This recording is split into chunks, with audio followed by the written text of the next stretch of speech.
ਤੁਹਾਡੇ ਕਿੰਨੇ ਕਿ ਦਿਨਾਂ ਚ ਕੰਮ ਨਿਬੜ ਜੂਗਾ? ਹਾਂਜੀ ਬਈ ਅੱਜ ਰਾਤ ਤੱਕ ਨਿਬੇੜ ਦੇਣਾ ਮੈਂ, ਕਿਉਂਕਿ ਯਾਰ ਸਵੇਰੇ ਨਵਾਂ ਕੰਮ ਵੀ ਫੜਨਾ। ਵੀਰੇ ਤੁਸੀਂ ਦਿਨ ਰਾਤ ਕੰਮ ਕਰਦੇ ਹੋ, ਤੁਸੀਂ ਥੱਕਦੇ ਨਹੀਂ? ਪਰਿਵਾਰ ਦਾ ਵੱਡਾ ਮੁੰਡਾ ਵੀਰੇ ਮੈਂ, ਜਦੋਂ ਆਪਣੀ ਘਰ ਦੀ ਗਰੀਬੀ ਵੇਖਦਾ ਨਾ ਬਾਈ ਮੈਂ, ਤਾਂ ਥਕਾਨ ਮਹਿਸੂਸ ਨਹੀਂ ਹੁੰਦੀ।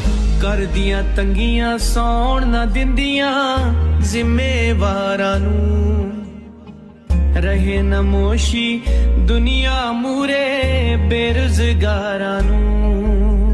ਤੁਹਾਡੇ